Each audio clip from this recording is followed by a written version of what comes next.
Hi everybody, croeso I chi.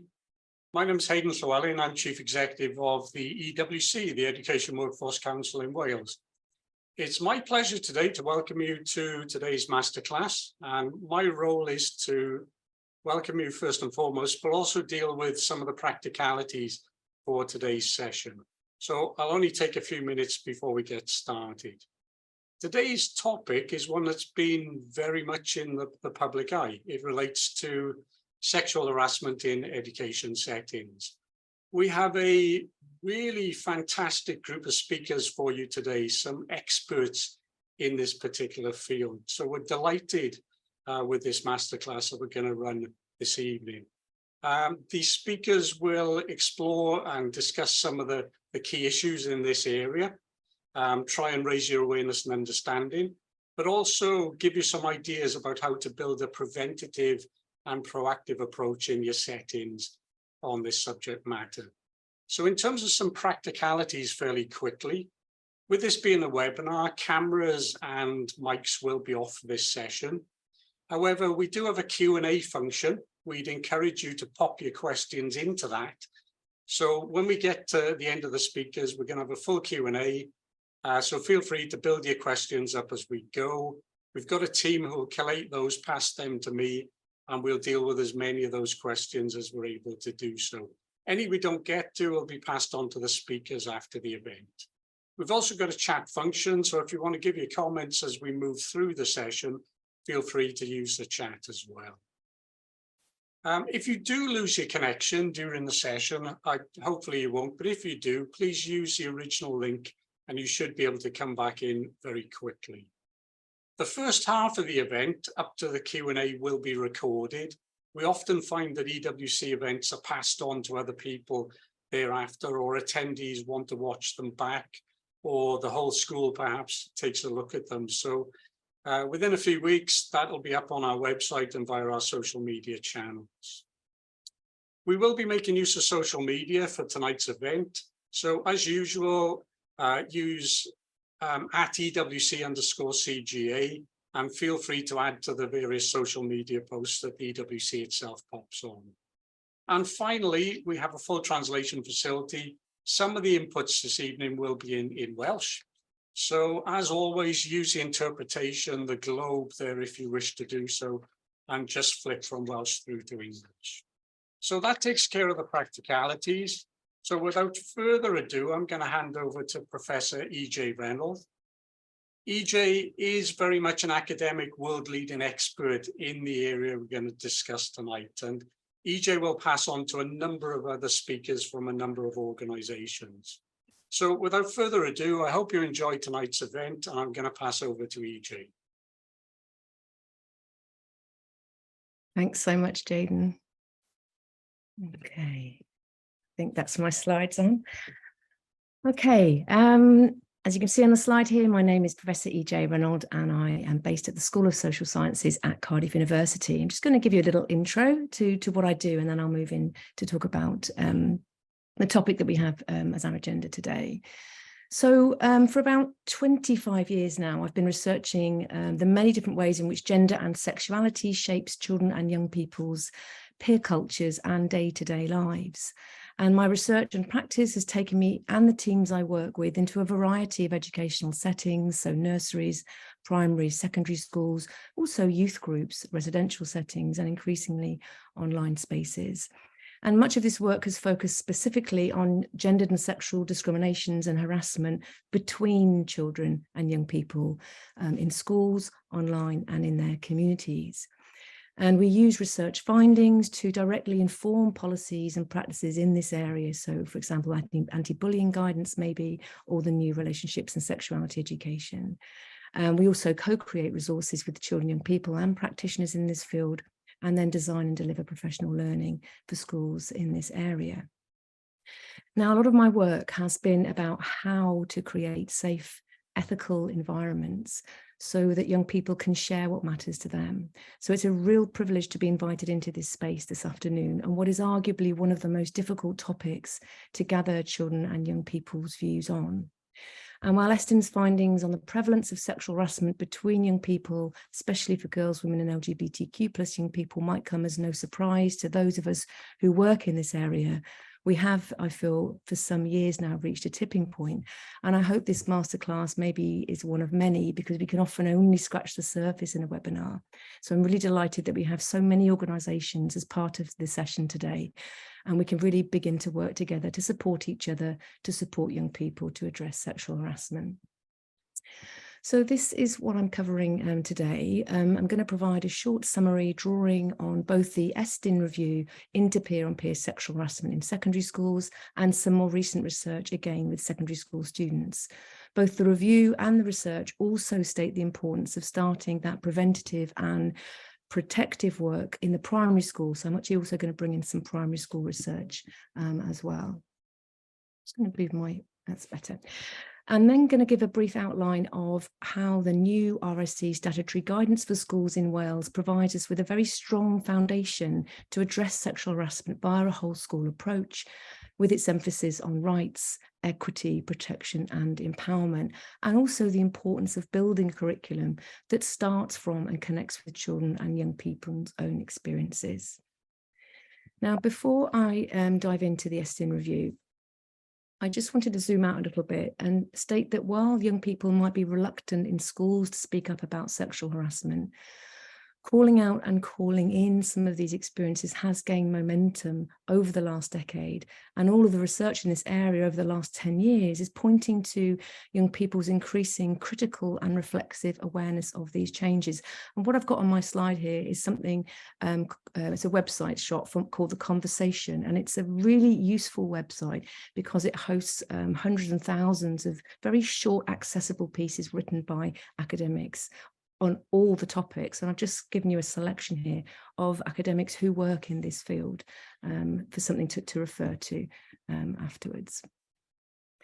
So, as I said, lots of different areas in terms of what young people are talking about, from the shaming nature of skirt length, uniform policies, to slut shaming more widely, FGM, LGBTQ rights, and so on and so forth.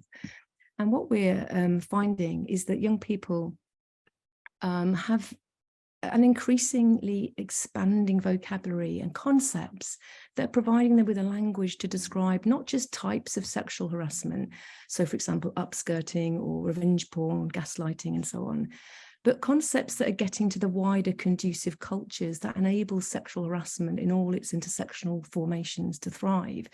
So, for example, young people talking about rape culture or lad culture or toxic masculinity and so on. And these are also collective movements, particularly online movements, which young people are joining in or starting up themselves to make the world and others kind of sit up and take notice. So you might be familiar with some on the word cloud here, the everyday sexism, #MeToo, Black Lives Matters, and then of course everyone's invited, which was the catalyst to more directly engage with the normalisation of sexual harassment in educational settings, and actually then sparked the Ofsted and Estyn reviews into peer-on-peer sexual harassment in schools and beyond. So let's take a look at some of the key findings then of the Estyn review. So I put up two reports here. There's a shorter version and a longer version with supporting resources, and I'm going to be drawing on those throughout. So Estyn undertook their thematic review on peer-on-peer sexual harassment among secondary school pupils in Wales in 2021. They visited 35 schools and they listened to 1,250 young people across years 8 to 13. And as you can see here, they defined peer-on-peer sexual harassment in the following ways. So making sexual comments, remarks, jokes, either face-to-face or online, lifting up skirts or taking a picture under a person's clothing without them knowing, making nasty comments about someone's body, gender, sexuality or looks to cause them humiliation, distress or alarm, image-based abuse, such as sharing a nude, semi-nude photo or video without the consent of the person pictured, and sending unwanted, sexually explicit or pornographic photographs or videos to someone. Now, in summary, they found that around half of all pupils reported having personal experience of peer-on-peer sexual harassment, and 3/4 of pupils reported seeing other pupils' experiences. And the figures increased with age, and more girls and LGBTQ+ young people were subject to sexual harassment. Importantly, nearly all pupils understood how peer-on-peer sexual harassment can have a negative impact on young people's emotional and mental health. Peer-on-peer sexual harassment, though, was more prevalent online and outside school than in school. The most common type of sexual harassment in school mentioned by both girls and boys was verbal sexual harassment, such as name-calling, making sexual comments, making sexist jokes, or body shaming. Many girls commented on the prevalence of boys and other girls making comments about girls' bodies and using inappropriate sexual language in relation to girls. And many LGBTQ+ pupils in particular noted that homophobic bullying was happening all the time, and that this for them was the most common type of harassment in school. However, while nearly all pupils understand how peer-on-peer sexual harassment can have a negative impact on young people's emotional and mental health, as the title to the Estyn report highlights, pupils tend not to tell their teachers when they experience or witness sexual harassment. They often only tell a friend maybe, or keep it to themselves. They feel it's become normalised behaviour, and they say teachers aren't aware of the extent of the problem. Estyn also reported that pupils say that teachers often dismiss incidences as trivial or encouraging pupils to ignore them. And nearly half of pupils said that experienced sexual harassment from their peers report that they kept this to themselves. Now, one of the key findings for schools, I think, is in the bottom quote, which I've highlighted in yellow there. And it's this gulf between what pupils say is happening and what staff know, which is why Estyn's report, I think, is so important for us all to learn from. And if you have time, the longer report, which is just under 100 pages, is long, but it is an invaluable resource because it really foregrounds young people's views and experiences on matters that have been unknown or maybe just normalised for too long.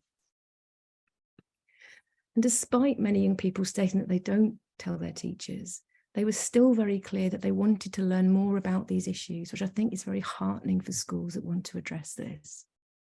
So this is just a few quotes from the Estyn report with an activity that Estyn invited young people to take part on called I Want My School to Know That.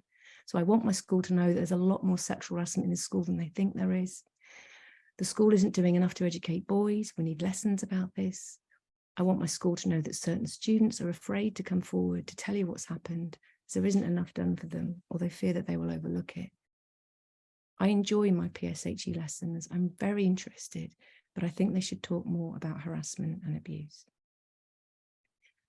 As Estyn states, and I quote again here, many pupils across the whole age range say they have not had enough sex and relationships education. Older pupils in many schools reported that they had no sex education at all and were very keen for more advice, guidance, and opportunities to discuss sex and relationships in a safe and comfortable environment. And this finding resonates with our own research in what and how young people want to learn about relationships, sex and sexuality. And I'm going to turn to these findings now, many of which actually back up Estyn's own work and highlight some of the challenges that schools face. Let's take a look at that in a little bit more detail. So the project I'm going to draw from now was funded by the NSPCC, and it was a project in collaboration with Cardiff University and the University of College London. And like Estyn, we used creative participatory research methods that would really foreground children and young people's views and experiences, but on a broader topic now of what and how they're learning about relationships, sex and sexuality, and not just in school. We interviewed 125 young people aged 11 to 18 in a range of areas around England, Wales and Scotland, so semi-rural, coastal, urban locales. And as the title for our report illustrates, we found that young people are mostly educating themselves, including on matters of gender-based and sexual harassment. And they often turn to the internet or their friends to provide them with information or support and advice. Now, one of the key messages from the NSPCC research was that many young people are caught up in and quite critical of the gender and sexual norms in their everyday lives. And many young people felt that gender and sexual norms, discrimination and harassment negatively affected them. They were very clear that, in one person's words, this stuff shouldn't be happening. And some were speaking up about the changes that they wanted to see. So we're going to explore this in a little bit more depth. I'm going to start by sharing what we call a data poem. It was created by our young people's advisory group, and they actually made it by drawing on the anonymized quotes from the interviews that we used in the research report on this theme. So hopefully the sound will work, but if not, you can read it for yourselves.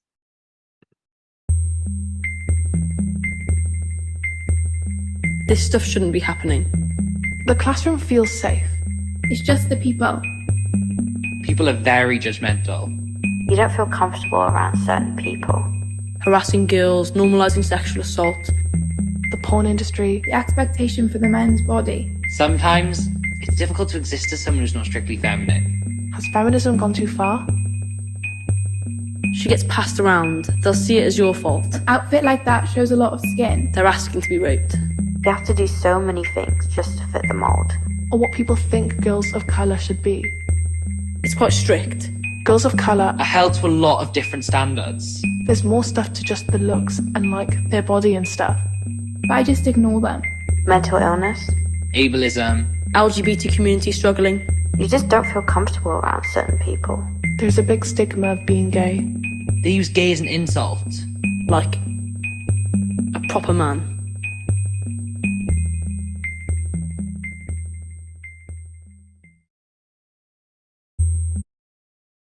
Now, as the poem, I think, so powerfully illustrates, young people describe negotiating this quite complex field of gender and sexual norms and discriminations that are regulating all areas of their lives. Many young people we talked to were quite troubled by how gender and sexual norms negatively affect their own lives, the lives of others, and in quite uneven and unequal ways. Some examples included the racialization of gendered bodily ideals or body image, gendered sexual double standards around sexual agency and pleasure, the hypersexualization of LGBTQ+ identities and what some young people described as queer phobia, the heterosexualization of boy-girl friendship, so assuming a boy and a girl who are friends are going out, which I'm going to come on to later. And an area I'm going to focus a little on was the feminization of emotions. So some young people talked about how boys felt quite restricted for expressing their feelings and seeking support. And some young people connected this to a wider culture of what they called toxic masculinity. Now, like Estyn, we used images to generate discussion in our friendship group interviews. And one of the images that sparked this conversation was actually of a shark, an image of a shark. So, for example, here, it's two 15-year-old boys, Sinan and Homer, and they talk about what the shark card brought up for them. And actually for them, it brought up the feeling of being alone. They discussed how some boys they know can't easily talk about or share their feelings. Homer actually declares the complete opposite of that. But then Sinan talks about how pressures around masculinity are not even conscious. It just happens. He says, it's not like I'm walking around thinking, yeah, I've got to go and be masculine. It just happens. It's how people are. So just in this one excerpt, we see quite contradictory perspectives and quite a complex, sophisticated take on how gender norms shape lives. Gender and sexual harassment, discrimination, both online and offline, was also described by young people as commonplace. As Estyn also found, gender-based insults, sexual assaults, most forms of gender and sexual violence were underreported or not reported at all. And while young people talked about how these experiences have become normalized, that normalization didn't lessen the impact. They described feeling forced and pressured and traumatized and shamed and distressed about them. And this normalization and many of these experiences and their reasons for not reporting or seeking support was steeped in gender and sexual norms, such as, for example, victim blaming culture. Sometimes young people talked about this victim blaming culture coming from other teachers, as Myra states here when she describes how being groped in the corridor is sometimes seen as your fault, and skirt length or lad culture becomes normalized where the responsibility is placed upon the victim. Even addressing it in classrooms becomes very challenging. As you can see in the quote here from Amina, the lesson around sexual harassment seemed to be based on what girls were wearing and enabled a victim blaming narrative to surface in the very lesson that was trying to address it. So here we can see boys blaming girls' outfits for why girls are being harassed and so then reinforcing gender and sexual-based norms that legitimise harassment and sexual violence, or what some young people talked about as rape culture. Across the projects, as Estyn also found, young people were quite critical of the ways in which schools were able to address gender and sexual violence. They talked about ineffective approaches to learning, such as outdated PowerPoints, copying off the board, watching the same videos and demonstrations, such as the tea video to explore consent, or a sexting video that shamed and victim-blamed girls for sending nudes. Or maybe showing well-intentioned videos on gender and sexual identity, but that focused only upon the harms and abuse of LGBTQ+ young people. So, for example, Sophia here describes a drop-down day focusing on gender and sexual identity, in which students were shown what, in their words, was meant to be an inclusive movie, but had the unintentional impact of making a lot of people feel uncomfortable, especially in relation to a non-binary young person being verbally abused. So for Jack here, the impact of this on them meant that they didn't go to another drop-down day that school put on around these areas.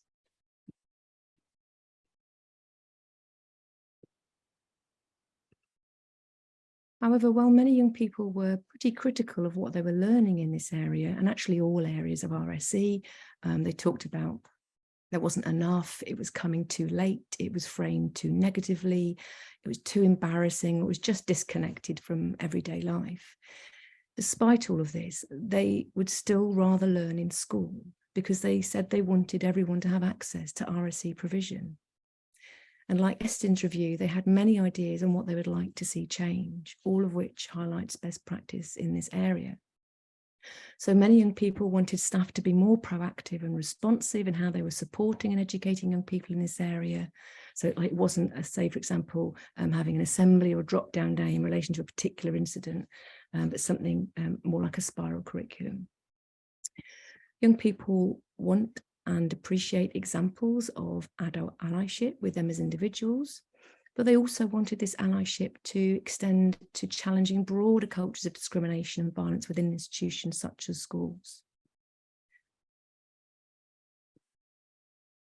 Sorry, I keep losing my little cursor to change the slides. There we go. We weren't short of lovely examples of adult allyship and schools as allies.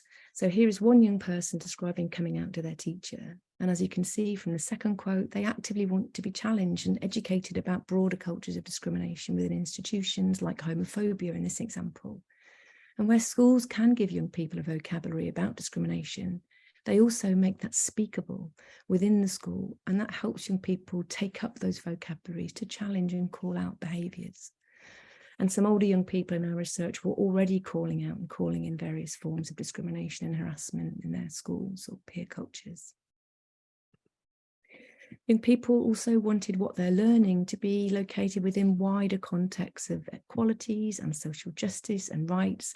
They wanted it across the curriculum and across the school. All recommendations that Wales, unlike many other countries, can directly respond to. And as I flagged up earlier, and as the quote on the slide here highlights, many young people wanted to learn about RSE topics from primary school and regularly throughout their school lives. As Estyn reviews also shows us, sexual harassment is not just a phenomenon happening for secondary school aged children. It is happening in primary schools, and research has been documenting this for some time. So the stats here I've got are from Estyn's report, with 44% of boys think it should be talked about in primary school and 61% of girls, a figure which my own research might shed some light on. Now, although there is much less research, resources and professional learning to address the normalisation of gendered and sexual harassment in primary school contexts, we do have some research that we can draw upon. So the Speak Out project you see on the slide here is still, despite it being 9 years old, it's still one of the most comprehensive research projects in Wales in this area. Now, this research sought to address a significant knowledge gap in our understanding of how pre-teens, that's 10 to 12-year-olds, were negotiating their own and other gender and sexual identities, relationships and cultures. And one of the key findings from this research was that the pressure to conform to and have to put up with harmful gender and sexual norms was pervasive in children's everyday lives, and that children were experiencing peer-on-peer sexual harassment, some personally or witnessing incidents of sexual harassment, from slut-shaming to anti-gay insults.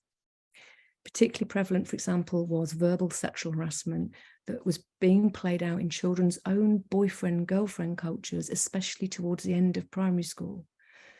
So, for example, being a girlfriend for girls in particular was talked about as an inevitable part of being a normal girl. And it was variously described as an identity that was older, scary, constraining, sometimes powerful. And some girls talked about it as something that had to be endured and got used to. Many girls also resented how they were, in their words, passed around or fought over by boys who wanted to claim them as theirs to prove their masculinity amongst their peers. Some boys talked about the pressure to turn a boy-girl friendship into a boyfriend-girlfriend relationship, and how some boys were derogatively labelled girls or gay in the context of just stepping outside what was considered normative heteromasculinity. So what we were finding was that gender, sexual and hetero relationship norms underpinning much of the sexual harassment towards girls, and also homophobic and transphobic harassment towards all gender non-conforming children. And in much secondary school research, few children could talk about what was happening with a parent or teacher and were ill-equipped to know how to deal with harassing comments and behaviours. But they were angry and they wanted something to change. And like our secondary school research, the majority of children expressed how they wished they could talk more freely about gender and sexuality issues, and in ways that connected to their lives in the now, not just their futures. Now, before I outline just a couple of Estyn's recommendations for schools and how the RSC curriculum can support what children and people have been asking for some time, I want to pause and play a further poem, and this is called Safe Space. And for me, this captures a decade of research in which young people are consistently and persistently telling us they need safe, inclusive spaces to share their views, to talk about what they're already learning and experiencing, and for us as educators to listen and act upon the discrimination and harassment that they see sometimes in their own peer cultures and in the world around them.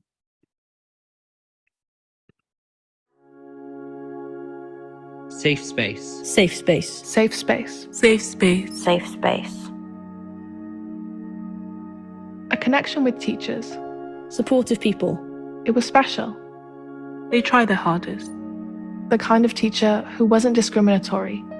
Caring and understanding. Nice and kind. Equal opportunities. They try their hardest. Comfortable in my own skin. Everyone would feel comfortable. Comfortable about what he's saying. He was lovely. But he was rubbish. She understands. She was a teenager once. With guidance, that could be really helpful. They could give us more support on our side. Sexual education is so undereducated. It's not at all shameful. More positives, not negatives. Consistent LGBT education, what feminism is. Less of an adult trying to talk. You don't want to have to try and think of jokes and stuff. We are a bit mature. Some of us are. A safe space. Trust. Understanding. Accommodating. No judgment. Listening to us, talking to us. Conversation. Chatting. Less formal. Interacting. Fun. Open and enclosed. Comfortable and relatable. All involved. Feels inclusive. Be on our side.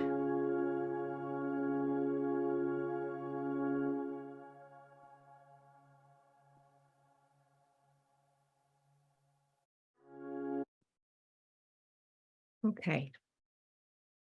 So here are just four of, there are many recommendations in Estyn's report, and these four are related to schools.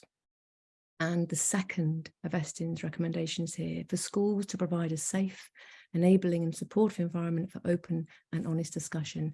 You've heard, if you like, in that poem that I've just shared there. And when it comes to Wales, and Wales's new relationships and sexuality education curriculum, it must be provided through a whole school approach. It must be provided across the curriculum. It has an emphasis on rights and equity and inclusivity and empowerment. And these are all what young people are calling for. And particularly called for by those young people who are experiencing peer-on-peer sexual harassment. And again, we have the RSC code and the statutory guidance, and this slide, I'm not going to go through it, it's in the guidance, but it's just a visual representation of those guiding principles which are providing schools with the statutory structure to make many of young people's recommendations a reality. And if you want a little bit more detail, for those of you who are familiar or becoming familiar with the new RSC for Wales, there are 3 strands, thematic strands, which is called the RSC code.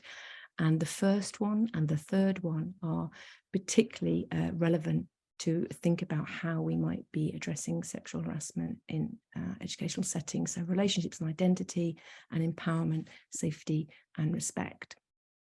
So the first one there, as you can see, is sort of visual representation of relationships and identity. These are some of the areas that covers. And you'll see, if you look at just the overview, and let alone the kind of learning objectives, but the overview there is very specific about addressing how learners must progressively recognise both positive and harmful behaviours and norms, and have the confidence to speak up for themselves and to speak out and advocate for the rights and respect of others, and all within the context of recognising how rights can support and underpin equitable, respectful relationships for a fair and inclusive society. And there are a number of learning objectives which then look at how that might work across the curriculum from 3 to 16. The other theme that you might be familiar with or would like to become familiar with is empowerment, safety and respect. So this is a real core strand now for addressing sexual harassment, but in the context of rights. So this is an affirmative way into addressing quite difficult topics, and it's also what young people are asking for, not so negative, affirmative ways in to talk about and discuss these more difficult areas. So again, the overview of this topic, you can see that it specifically details that learners must be supported to understand their rights to be free from all forms of discrimination, violence, abuse and neglect. And it also specifically names all forms of bullying, sexual violence and gender-based violence. Now, this has been a little bit of a whistle-stop tour for some of the findings and recommendations of the Estyn review and some of our own research in this area. And while we might be in a conducive context in Wales to begin or continue and develop our work in these areas, I can't stress enough one of the bullet points that Estyn highlights in their main findings section, that all schools say they need more training and support to deliver relationships and sexuality education. And this includes whole school professional learning in how to proactively engage in conversations with pupils about gender issues and sexual harassment. So what we're going to be doing now for the rest of the session is to have different organisations can really support you moving forward on how to get started or expand your work in this area. And I'm now going to hand over to Roedd from the National Education Union, who's going to share with us their toolkit for addressing sexism and sexual harassment in schools. So I'll pause there. Thank you.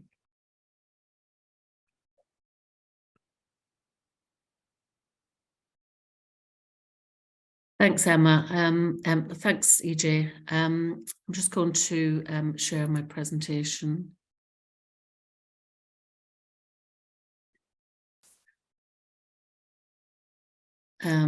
Okay, so my name is Roedd and I am one of the 3 NEU executive members in Wales, and I'm also a secondary school teacher in the Vale of Glamorgan. The launch of NEU's It's Not OK toolkit took place on the International Day for the Elimination of Violence Against Women in November last year. The toolkit and campaign aims to prevent sexism and sexual harassment in schools. Campaign. Sorry. Okay. So when we started our looking at sexual harassment 5 years ago, our campaign began in 2017 when with UK Feminista we conducted a study into sexism in schools, and the results were it's just everywhere. Unfortunately, in the past few years, nothing much has changed. Sexism is still everywhere. The toolkit talks about using a whole school approach to tackle sexism, and we will look at a whole school approach in detail later. So let's find out some of the studies of that survey. Sorry, I just need to move stuff across the screen so that I can actually see what's underneath it.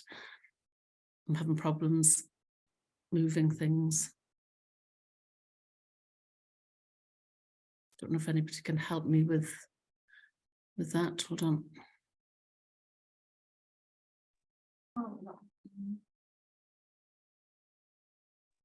What's showing on your screen? I've got like a panel of four people. Oh, okay, no problem. So can I just click that off? Yeah, that should be fine. Yeah. Well, still can't. Don't right, press the. Yeah, that's Got it. Thank Lovely. you. Thank you. Okay, so 36% of female students in mixed-sex schools say they've been treated differently on account of their gender compared to 15% of male students. That was one of the findings. 80% said the same of being put under pressure to provide sexual images of themselves.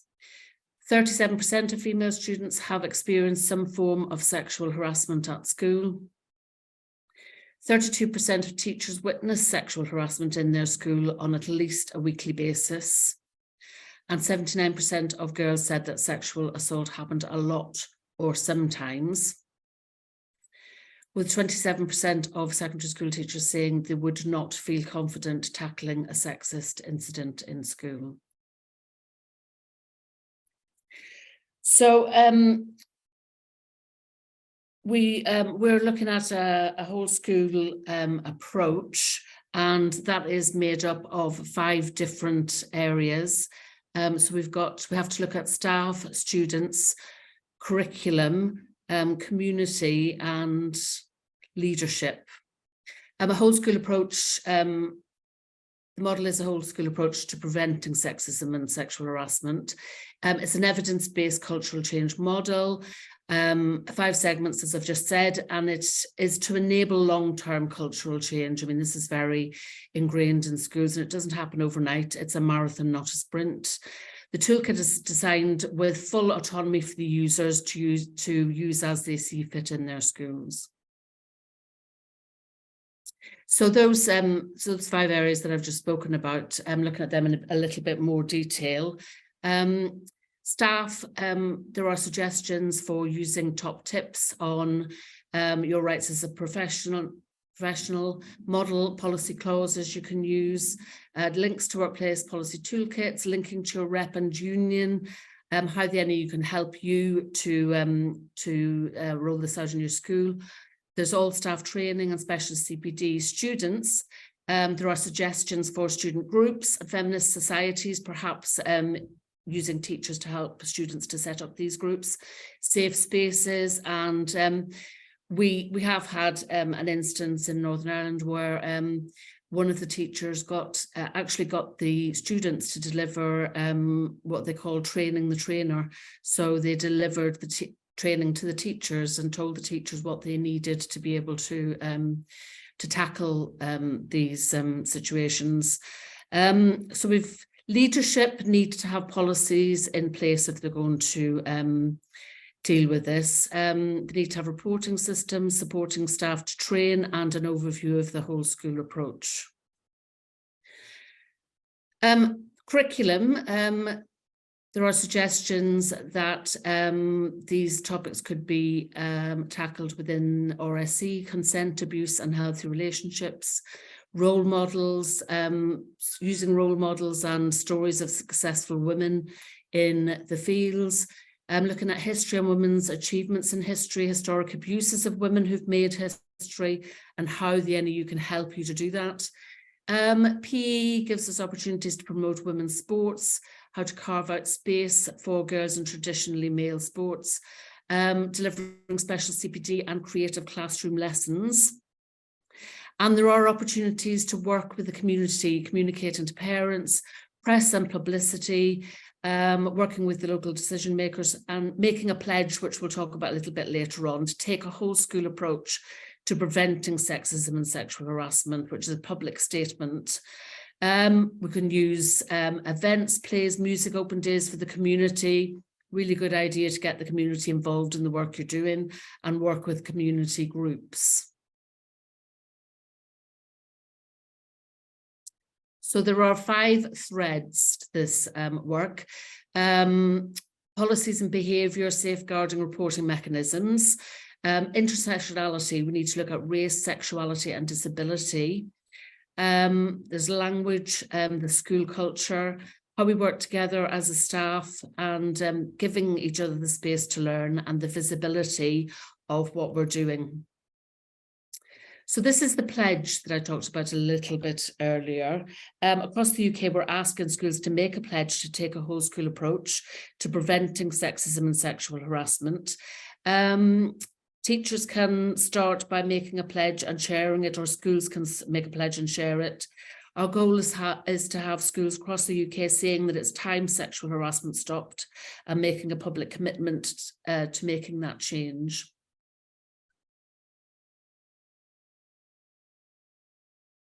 So making it very visible, and the idea is that it's not, you know, putting this pledge up on a notice board and displaying is not the end of the story. This is just the start, and it's telling people what you intend to happen. You know, that this is what is needed to achieve change. So there are lots of resources within the toolkit. There are top tips on engaging, listening to and responding to pupils, how to create a safe space, gives lots of ideas to teachers who want to help pupils to do this in their schools, talking to other professionals about whether, you know, they're prepared to change the way that they practice in their classrooms. There are sort of examples of sessions that, so for instance, if teachers want to set up groups, feminist groups, or groups which are specifically against sexism, that has been done in some schools, and there are sessions here which teachers who have done it, there's case studies and ideas on how, you know, teachers could go about doing that and recreating it in their school. And we've got a sample session there, which is really useful for people wanting to get started. We've got on the website as well, all of this is open to the public. It's not just NEU members that can go and get this. So if you went onto the search bar on our website, you could search for It's Not Okay Toolkit, and you'll be able to access all of this. There's chat casts in the, you know, the same vein as podcasts, except that it's a chat amongst, you know, a presenter and a teacher. So these two teachers on screen here had I think it's about, it's 40 minutes these chat casts are. The first teacher here, Charlotte Carson, she was the one who trained the trainers, or she held a session where pupils came in, had a session with her where they did some, wrote down notes of how they experienced sexism and sexual harassment in school. And then she got those pupils to go and talk to teachers and ask the teachers what they had experienced when they were at school. And then to look at how similar those things were that were experienced back in the time when teachers were at school, and how disappointing it is really that things have changed so little. And then the students would tell the teachers what they needed in order to change that. And Annie as well held another chat cast to talk about what she was doing in her school. So this is an example policy. There are 5 key clauses that you should have in the policy, which are on here. I'm not going to go through this in detail, but all of these resources are within the toolkit. Knowing your rights. So this is for, actually, this is aimed at teachers and support staff and those working in schools, knowing their rights about how they can be, how they can be safe at work and what they should expect in an environment which is free from sexism and sexual harassment. This is how one of the pages on the website looks. So there are different areas: your rights at work, sexual harassment together, advice on all of those things. And this is, these are posters which are available as well, which can be printed, they can be ordered as well, I believe, on the website. We have merchandise, we have mugs and things like that. T-shirts, which we used at the launch. And these can be displayed on notice boards or in classrooms. Would be a really good place to display them as well, which talks about how the research that's been done on how sexism and sexual harassment can be tackled. That's some more posters. Okay, so there is a part of this work is around how we talk to boys and young men, you know, about how changing the way that they think. And it's vital because most perpetrators of sexual violence and sexual harassment are men, and we need to interrupt the cycles that condone, provoke, and legitimize male violence. These boys will go on to become husbands, partners, fathers, uncles, foster carers, etc. And intervening at a young age can help to break cultural cycles of violence against women and girls. It can make a difference by helping boys to be active bystanders and friends to each other within peer groups, by changing their own behaviour, influencing other men and boys, and supporting women and girls.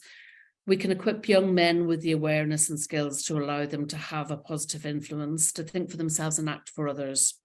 Our conversations with young men and boys frequently reveal a strong pressure to be heterosexually active and to tell the other boys about this activity. This can lead to stress, a sense of failure, and unrealistic expectation that everyone else is having sex.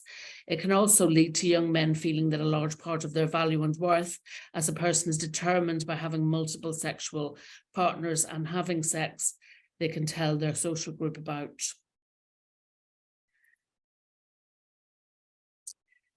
So this slide is really important because it shows the best practice in sexual violence prevention, shows the importance of tackling sexism and other systemic discrimination, and it's clear in the pyramid of violence. The pyramid begins at the bottom with it's just banter, or, you know, we shouldn't accept explanations which describe harassment as banter, or, you know, we thought it would just be funny, we thought it was a laugh. I think, you know, that gets explained away too often as something that's not harmful. But when banter is accepted as not harmful, it leads to more harmful behaviours such as locker room talk, rape jokes, and victim blaming, amongst other victimisations as you go up the pyramid. When those behaviours are normalised, it leads to degradations of women, such as upskirting, revenge porn, catcalling, and stalking. Normalisation of those behaviours leads to further abuses and removal of a woman's autonomy, such as spiking of drinks, sexual coercion, and statutory rape, culminating, you can see right at the top of the pyramid, in explicit violence such as incest, battery, and murder. So this is some of the merch that we've got: mugs, posters, all of those things. The sessions at the launch, these are some pictures from the launch, instill the message that for change to happen, everyone needs to be involved. It needs to be a whole school approach. You can't be a bystander and just pass it to the nearest woman. There's very much a thread through this that, you know, if you see something happen, you should intervene. It may be uncomfortable, it may be hard to do that, but nobody should be a bystander. You also don't want to be standing alone as a school rep with members expecting you to achieve all the change, so everybody needs to get involved. And we are mobilising across our union to try and roll this work out. So that was a very quick sort of walk through what the toolkit that we've produced. I think I'm going to hand back to EJ now. Thank you.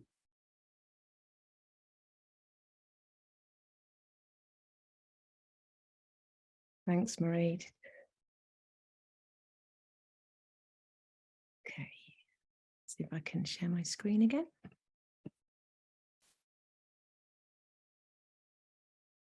One second.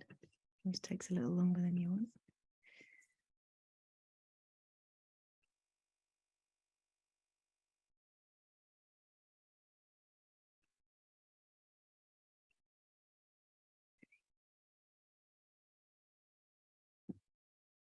So I want to talk a little bit more kind of building on the toolkit there, particularly around pupil voice, and just to share a couple of ways of maybe getting started. And also I'm going to share a film which also might support some of you to build your kind of curriculum and responses with children and young people.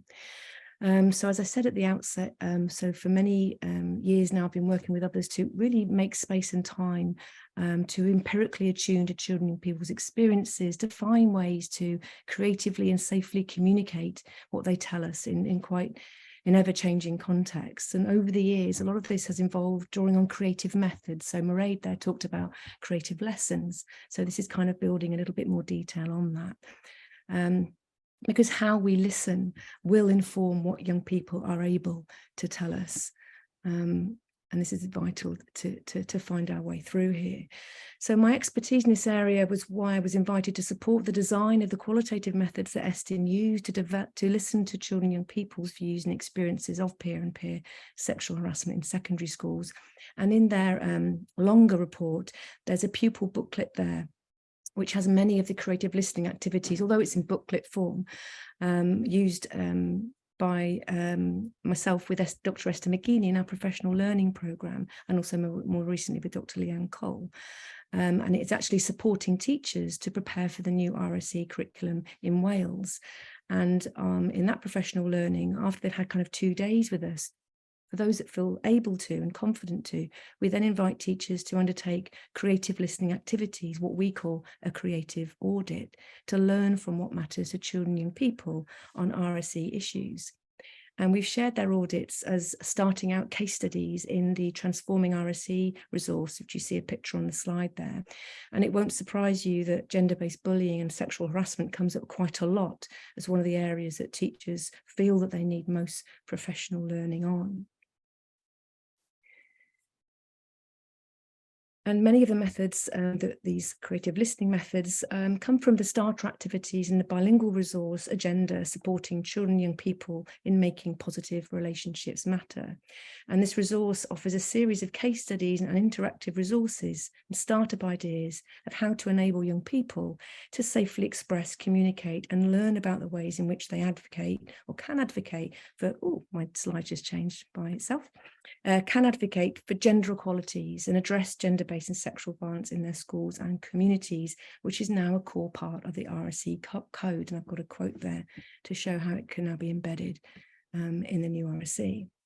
And the resource, you've seen the slide in my earlier presentation, is informed by the guiding principles that underpin the new RSE for Wales, so rights and equity-based, LGBTQ inclusive, and particularly the dark pink flag there that you see called positive, protective and preventative, which Welsh Government states is how schools should look to create safe and supportive and empowering learning environments, and emphasises how learning about RSE needs to be a positive experience for learners. And I can't emphasise this enough when we tackle these issues.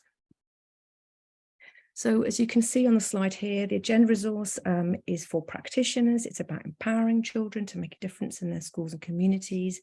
It has equality and diversity at its heart, and it specifically offers creative ways to support children and young people to explore and express what matters to them and what they would like to see change on all the different kind of themes, if you like, on this slide here. So emotions and feelings, body image, consent, gender equality, and so on. And if you want to find out more, there's a 2-hour video we recorded in a training session with the National Education Union during lockdown. But for today, I want to focus on addressing Estyn's finding that, and I quote, pupils want schools to create opportunities to talk about relationships and sexuality in a safe and enabling environment, and how to rise to the challenge of building a curriculum with learners. So as Welsh Government states in their definition of relevant and developmentally appropriate RSE, schools should include learners' perspectives to ensure a relevant and responsive RSE and provide increasing opportunities for learners to help direct their learning as they progress. Learners' views about what, how and where they learn should be taken into consideration so that the RSE curriculum can truly reflect the experiences that children and young people encounter in society. They say that learning should revisit content, themes and topics as outlined in any of the preceding phases set out in the RSE code, those 3 strands I showed earlier. And as they develop, learners should be encouraged to take increasing responsibility for their own learning. But how do schools get started if this is something that they haven't done before in this area? How might we create spaces to listen to young people about what and how they want to learn about this in school? How do we build a curriculum with young learners so that it is relevant and responsive to their needs and rights as the statutory guidance encourages? So the film I'm going to show now distills a 4-year praxis of supporting teachers to create safe and inclusive spaces with some simple creative methods to listen to young people about what and how they want to learn about RSE. The film and the engagement and research project it's from was funded by the Wellcome Trust, and it's part of a wider project with the University College London and Open University and Brook.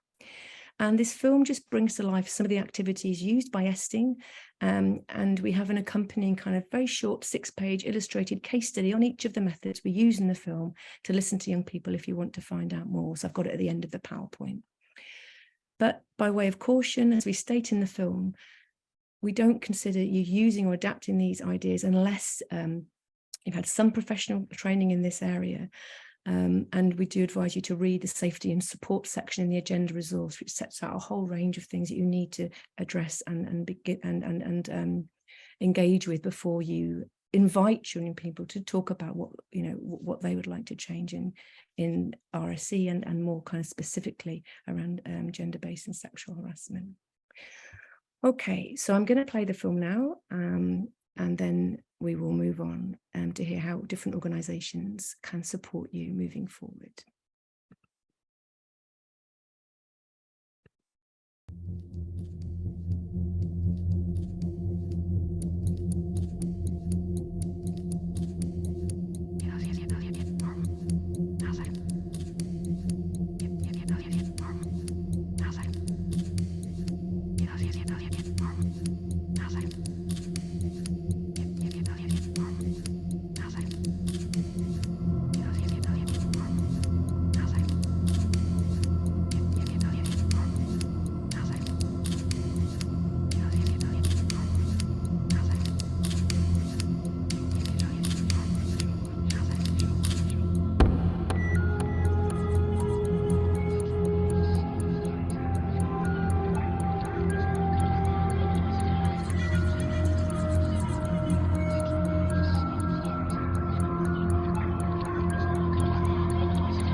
Okay. Just to say that all the creative outputs, the films, the resources are also in Welsh, and they can be available to you after today's session. So I'm now going to pass on to Ellie from the NSPCC. Welcome, Ellie. Thanks, diolch EJ. Right, I'm just going to share my screen.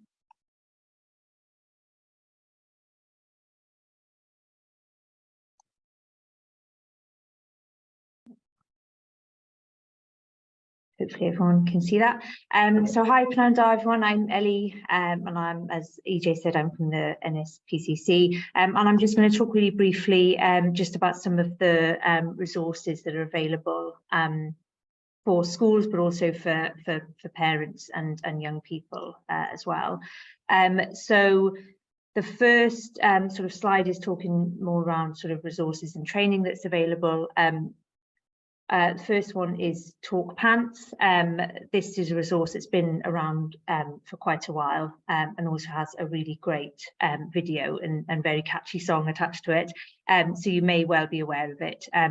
But it includes lesson plans, there's teaching guidance, and there's also sort of guidance for early years as well, on how to talk pants and the underwear rule. We also have Talk Relationships, which is support for schools to deliver inclusive RSE, and that again includes lesson plans and e-learning resources as well. We then have Let Children Know You're Listening, which again is a resource to help adults respond to children and young people in the moment of disclosure, and know how to do that in the right way. There's HSB guidance, harmful sexual behaviour, which is for schools on peer sexual abuse and other issues around HSB. And then we have Speak Out, Stay Safe, which are resources for primary schools on helping children to recognise abuse and where they can go for help and support.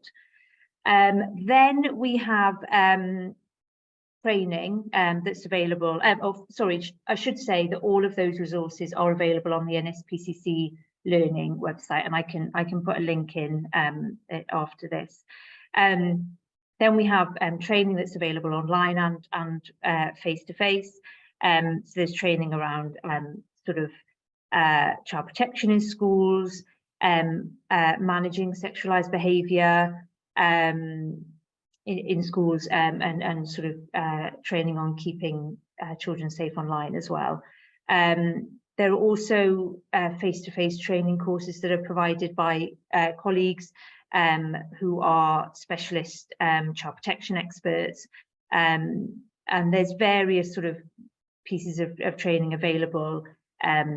Ones around introduction to safeguarding and child protection in Wales, safer recruitment in education, designated safeguarding person training, managing allegations of abuse. There's lots of different things available. And again, as I say, that is also on the NSPCC learning website. And there's also a consultancy that's available, which can support with policies and practice, and various sort of issues around safeguarding for schools. Okay, I've jumped one then. No. Sorry, and then we have our resources for parents and children and young people. So of course there's Childline, which everyone will have heard of, but as well as the sort of the phone and text and online service that's available.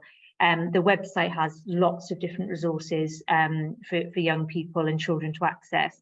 There's peer support, message boards, and there's lots of sort of lovely areas where children can just go and do sort of fun activities and things like that.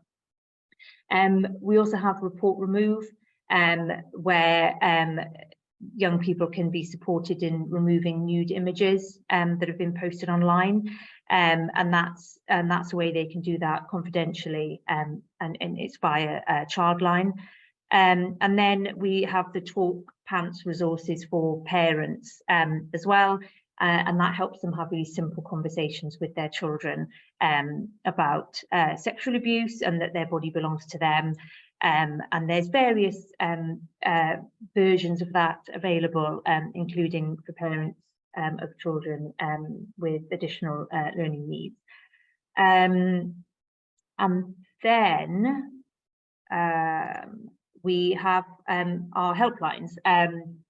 So you will probably be aware of the NSPCC helpline, which is our sort of main one for anybody that has concerns about a child. And then some other ones. So we have report abuse in education, as it says there, for any children and young people that experience sexual harassment, but it's also for any worried adults or both professional and not. And then some of our other ones. So we have an FGM helpline.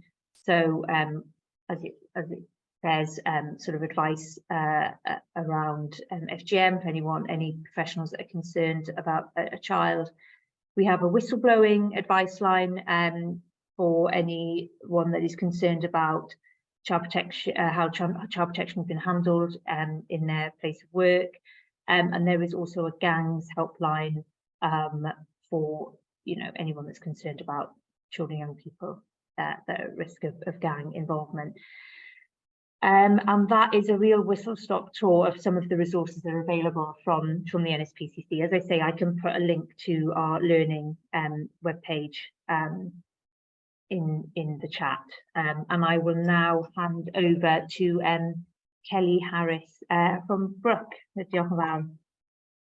Diolch. Pnawn da pawb. Mae'n da yn fod yma. It's really nice to be here and to see you all. So I'm just going to share as well the same kind of format of the PowerPoint. So as I said, my name is Kelly Harris and I work for Brook, and I'm just going to give you a bit of an overview in terms of how Brook can support schools around this really, really important topic of peer on peer sexual harassment.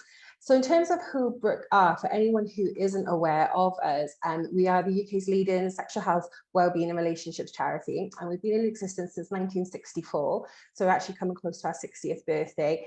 And within that, we provide direct education for children, young people, young adults, professionals, all on the topics that relate to sexual health, wellbeing and relationships. That can cover things like puberty, periods, sexually transmitted infections, contraception, all the way through to topics like pornography, youth-produced sexual imagery, staying safe online, etc., etc. So a really wide range of things that we're able to provide and offer across Wales.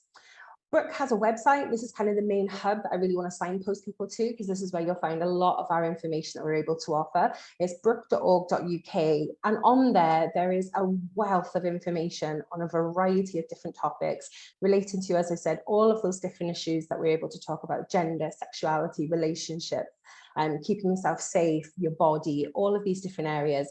And ultimately, we would say this is aimed at a kind of age of 13 and above, but it's a really good resource for you as professionals to help upskill yourself on different topics if you're not familiar with the subject area, so that you actually know that the quality assurance that Brook is able to offer you is that our information is factual, it is correct, and it is a really solid source of information for you.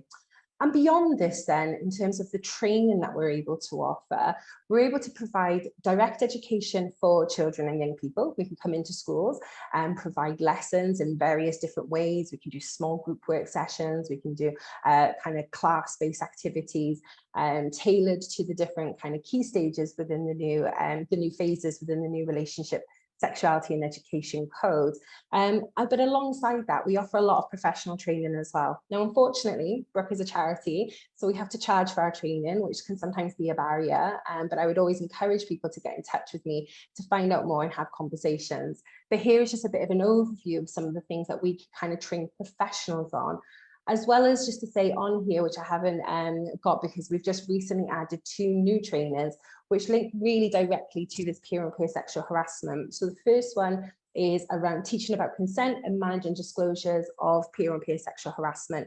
And the aim of that is to provide professionals with the knowledge and confidence to effectively discuss consent with young people, while also empower you as professionals with the knowledge and skills to confidently manage disclosures relating to peer on peer sexual harassment in your school settings or youth work settings as well, depending on where you are teaching or practicing. And the other training that we've just developed for professionals is understanding masculinity and tackling misogyny. And this is about providing, again, that knowledge and confidence to raise young people's awareness of gender stereotypes and their impact, and also to empower you as professionals with the knowledge and skills to develop young people's critical engagement with offline and online misogyny as well. And both of those trainings are 4 hours. And then the other side of what we do is we're able to offer a wide range of training related to the new Relationships and Sexuality Education Code. And this is about helping schools feel prepared to be able to deliver a really important and kind of inclusive RSE education that's woven across the areas of learning as outlined. So we do various things around helping schools understand what a whole school approach to RSE is, how to create a curriculum in line with that, how to make sure that your school has a robust policy around RSE, and also some of the kind of more specific things about how to support LGBT plus young people in your school setting, but also pupil voices in RSE, that really, really important element, and also how you can engage parents, carers, and the wider community in your school in the teaching of RSE. The other thing I want to make you aware of is that one thing that we do have available for free for professionals is our e-learning modules. They're available through our website. They are free. There are some chargeable modules, but predominantly they are free, and they cover a range of topics: puberty, contraception, relationships, abortion, sexually transmitted infections, a really great resource that you can use and utilize to help upskill yourself on these topic areas.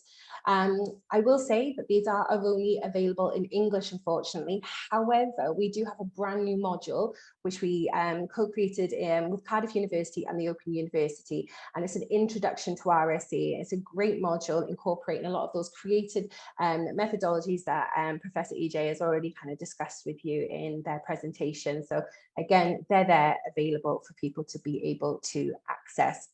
And we also have some free downloadable resources which are available bilingually. They cover a wide range of subject areas, as I've already mentioned. So from consent to how to manage the disclosures of sexual harassment or assault, pornography, LGBT plus, puberty, contraception. There's a real wide range of them that you can download for available in both Welsh and English. So diolch yn fawr pawb. My email is kelly.harris@brook.org.uk, and I know that you'll have a copy of the slides. And I'm now going to hand over to Sharon Wareham from Barnado's Cymru. Diolch.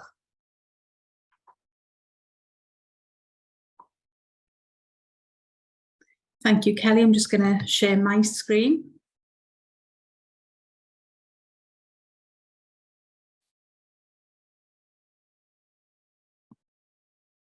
It's just taking a few seconds.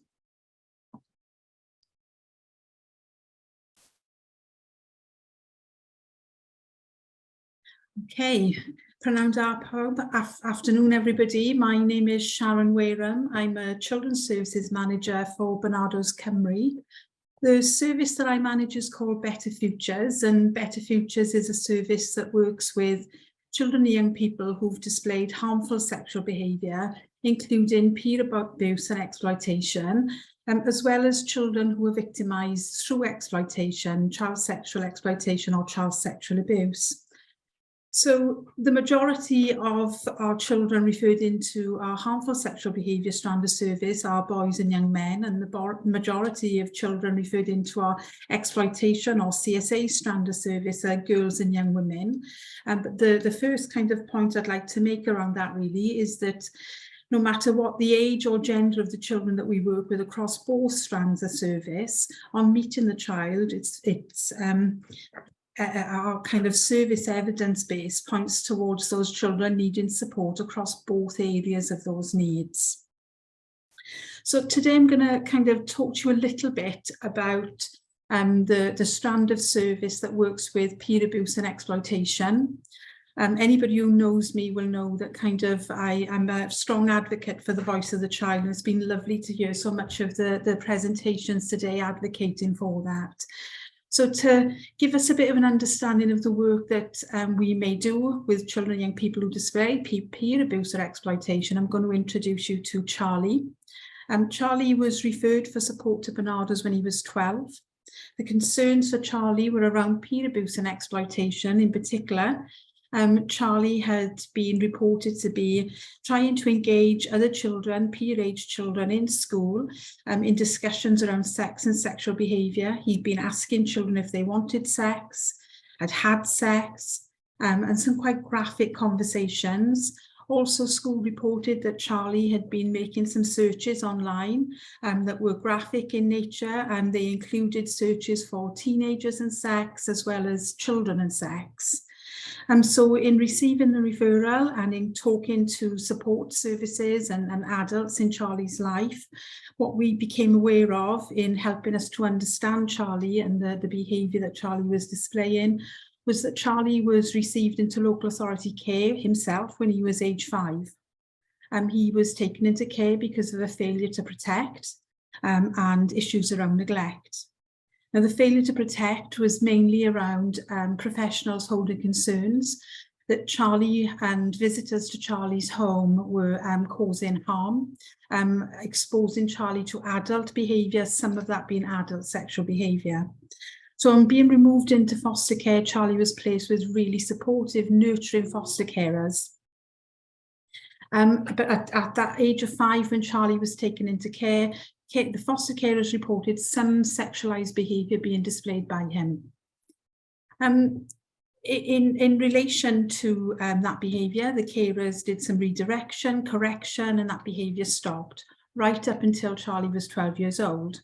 In talking to the carers, what the carers told us is that they'd excluded Charlie from accessing sexuality and relationships education at school, in primary school, but on entering high school, Charlie had begun to receive, probably for the first time, some kind of high quality factual relationship and sexuality education. On talking to Charlie, what Charlie was able to tell us was this was the first time that he began to realise that what had happened to him in early childhood had been unhealthy and abusive.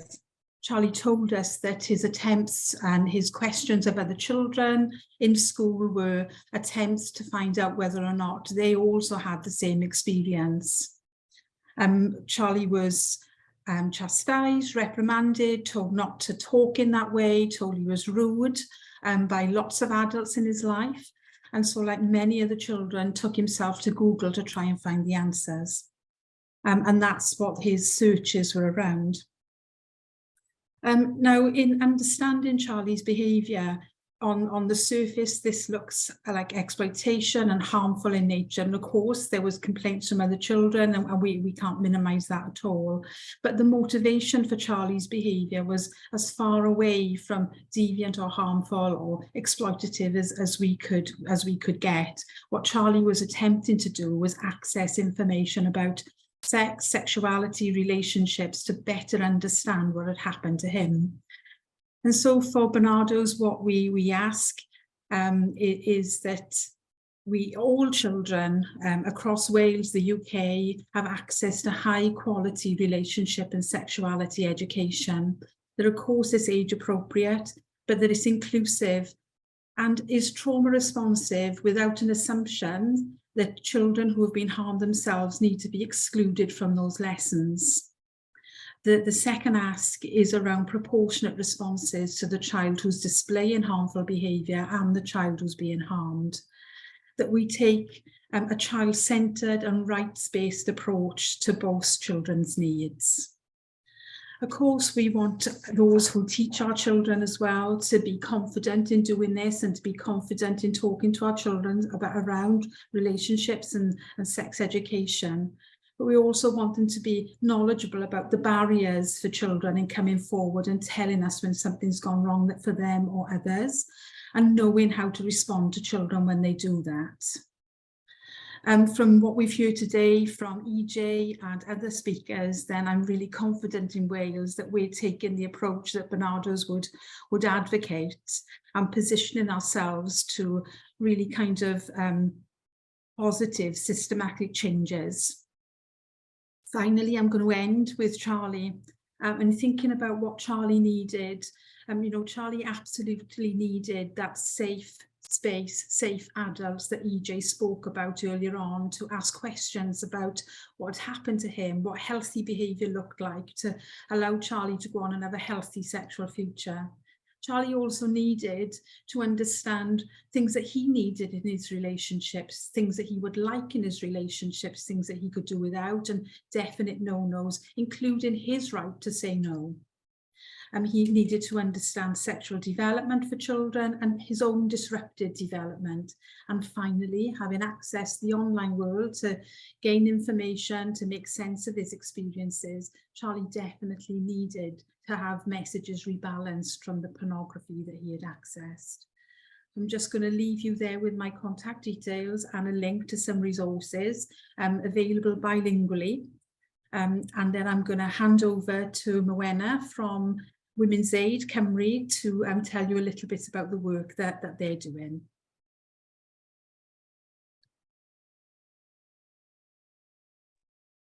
Thank you for that. I'll just share my screen now.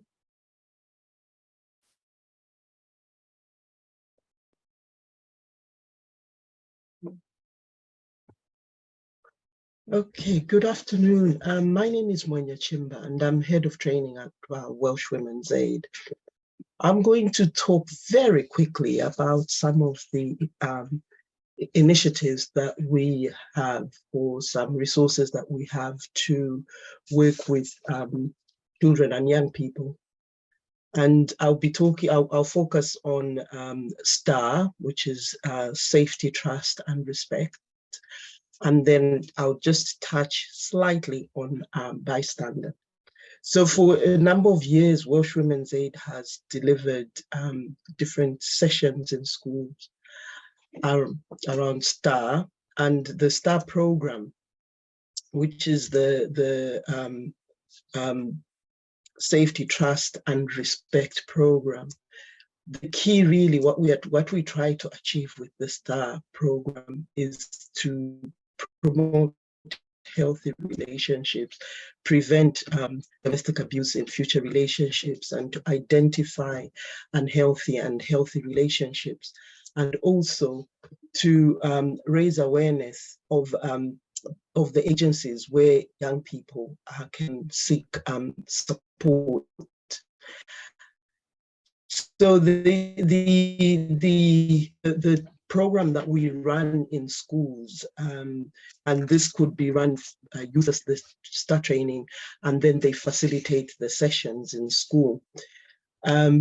We run, there's the different programs for different age groups. So we have the 11 to 13-year-old program, and then we have 14 to 25 program. The programs are designed so that they are led by young people. And this is to promote some discussion over a course of 8 hours.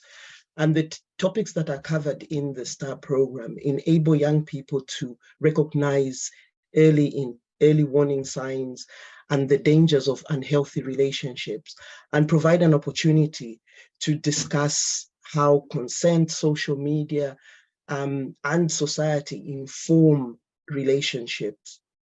So it encourages young people to make informed choices and know where to go for support, because a lot of young people, the pupils, talk about not knowing where to go for support and not feeling comfortable, even when they know about where to go for support, but not feeling confident to actually access that support. So the sessions are facilitated in such a way that is very inclusive, because it's inclusive space for young people, so that they can talk about the different issues. So yes, we have resources to facilitate conversations, but we are not, the conversations are not restricted to those resources. It's facilitators are there to ensure that they are responsive to what young people want to talk about: relationships, what are healthy relationships, what they would like to talk about, sex, pornography, all the issues that they really need to learn about, but sometimes find it very challenging to have those open conversations. So we recognize that young people actually are more likely to disclose to their peers, but sometimes even their peers, when they make that disclosure, there isn't that information or support that they require.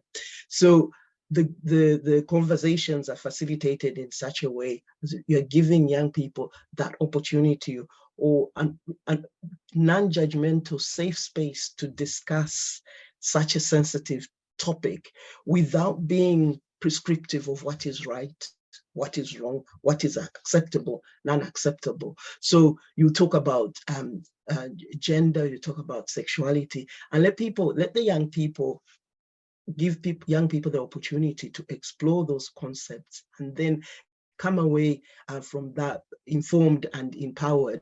I mean, information is power. And also enabling them to be confident, to engage, and sometimes to address some of the questions that they may have about a lot of experiences, or whether, and sometimes it could be a simple question of, is their experience, can it be classed as, you know, harassment, or when does it become harassment? When doesn't it become harassment? And I know earlier EJ talked about, you know, some of there's a bit about social norms, stereotyping, all those things, and expected